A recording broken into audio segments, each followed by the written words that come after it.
Yo, how's it going, everybody? This is your boy Miyamoto coming at you, and today we're going to talk about the state of men. Being a man in this day and age sucks. Being a woman sucks too, but especially being a man. It's like the idea of what it means to be a successful man or a successful woman is totally outside of the norm of what it used to be. Back in the day, being a successful guy meant that, you had a good job and, you made some decent money and, you was the leader of your family. Now, we're not so sure because of feminism. We have women that are in the workforce competing with us. So a lot of times they're making more money, or they're creating more competition, so wages are getting lower. And then, we got things like Tinder and the sexual revolution. So things like chastity and femininity and purity, all those things are pretty much under attack. And if a man tries to be, protective or defensive over things that he loves, then, he can be accused of, toxic masculinity. And then if a guy tries to embark on the sexual revolution and he tries to engage in the hookup culture, then, the Me Too movement calls him a rapist. Or if a girl gets drunk and has some sex and she regrets it the next day and she claims rape. So what's happening with men? They're turning into transsexuals. They're turning gender fluid. They're wearing all these pink, colorful clothes. Skinny jeans. They're feminizing themselves in order to avoid becoming a victim of feminism. They're like, well, you got to comply. You can't be a man anymore. You got to comply. And as a woman, women have it bad too, because women feel like, where do they fit into the picture? Like, if a woman is super feminine and she says that she wants to be a stay-at-home wife and she wants to take care of her husband and her kids, other feminists, other women will look down on her and say, girl, what are you doing? You don't need to serve no man. Why are you doing that? La, la, la, la. And it's like, if a woman wants to be a stay-at-home wife and mother and she wants to express her femininity, if she wants to cook food for her husband and, wash his feet and serve him, then, let her do that. But women are stuck in this weird quagmire, because if a woman says she wants to be a stay-at-home mother and wife, then she's accused of being a gold digger. And guys are like, man, you need to get your own job, make your own money. I'm not trying to take care of you like that. So it's like, women, even though they sort of put themselves in the position, women feel like they've got to be homemakers and they've got to be breadwinners. But they put themselves in that position. And then men, they feel like they've got to be, they still feel the compulsion to be breadwinners, to be physically strong, masculine, protectors. But they're worried if they do it too much, if they push the issue too much, then they're not being respectful of women. See, back in the day, men and women, they only had to compete in one area. And that area was for the love of their children. Kids sometimes favored daddy, sometimes they favored mama. But that was it. 50, 60 years ago, men were not competing with women inside of the house. when it came to, you know, household duties, when it came to nurturing the children, men gave it up to women and said, hey, you guys are better than that. And oftentimes kids love their mothers more than their fathers because they spent more time with their mothers. They weren't in daycare and all that bullshit. Kids were with their moms.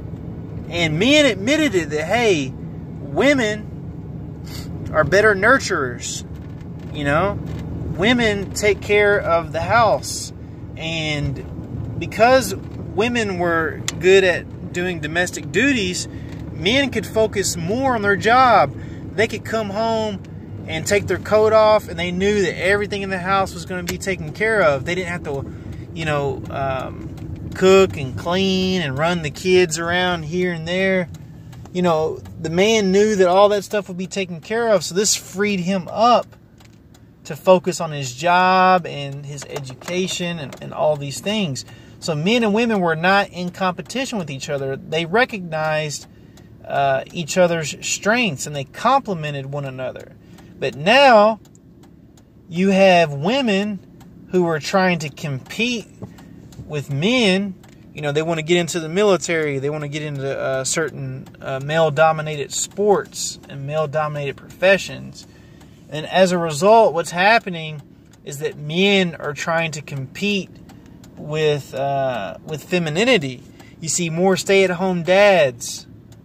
You see more men who, more kept men who are dating women that make more money than them, and they sort of like, it's like the male equivalent of a gold digger. You're seeing that more and more often. You're seeing women pay child support and alimony. You're seeing a reversal of the genders, you know. You're seeing women who are changing a tire and the man is sitting inside the car. And it's like, what the fuck is happening? What the fuck is happening? You know, but people are confused, and we're growing up in households without fathers. And when you grow up in a household without a father, there's two things that happen. First is the son gets destroyed, and if there's a daughter, the daughter gets destroyed, and I'll tell you how. The son gets destroyed because he doesn't know how to express his masculine energy. You know, he's not being taught how to fish, how to fight, how to talk to girls, how to be confident, how to be strong, how to be, you know, manly. So he relies on his mom, and, you know, the mom does the best that she can. She might sign him up for, you know, a basketball class, or she might try to become more aggressive. And like a lot of single mothers are very masculine, you know. They get a real short haircut. They start looking like a man, and the kids get confused. And then the daughters who grow up without a father, well, they don't know what it's like to have that example of how a woman should be treated. So a lot of girls who grow up in households without fathers, they know that men desire them for their beauty, so they become promiscuous and they start giving their body away in hopes of attracting a man, because that's all they know is that, hey, my dad's not around, but I do know that my father did get my mother pregnant, because that's why I'm here right now. So I guess I should do the same thing and find a man who will get me pregnant. That's not love.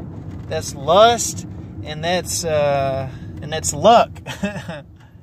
And that's not something that you want to rely upon. So fathers are absolutely needed, because, you know, fathers are supposed to be leaders. Fathers are supposed to be the ones that take reign of a situation and say, hey, this is how it's going to be. Put up or shut up. Let's make it happen. And women are supposed to be the ones that keep the emotional continuity in the family. The women, they're supposed to be the ones that make sure that everyone is comfortable and everyone is getting along. the woman is the negotiator. She's the one that, you know, she patches up relationships. If siblings are fighting or there's a disagreement in the family, you know, she pulls everybody together. And if she needs to, she might get a little bit masculine and raise her voice, and people will listen. But when shit really gets bad, I'm talking, you know, when the house is crumbling or, you know, something catastrophic happens, that's when the father is supposed to step up and say, hey, here's what we're going to do. He packs up the family, throws them in the back seat, and they go where they got to go to make sure they live to see another day. And same thing, when a family's out in public, if someone starts some bullshit, it's supposed to be the father who's like, hey, you know, this is my family, you need to leave us alone. If a woman doesn't feel physically protected by a man, in her eyes, he's not really a man. I'm sorry. So, gender roles, in my mind, are absolutely essential for human relationships to function. Now, because we live in the modern age and we live in a different economy, we live in a different social problem, we've had to adapt and change up those roles a bit.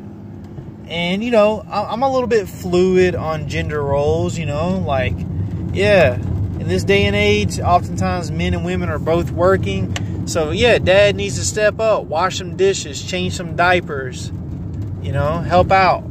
But honestly speaking, if I had it my way, which I'm hoping that it will be one day, is that I want to make enough money to where I can have a stay-at-home wife who will take care of my children, take care of herself, make sure she's looking fine and sexy, and when I come home, everything is, you know, my kingdom is waiting for me.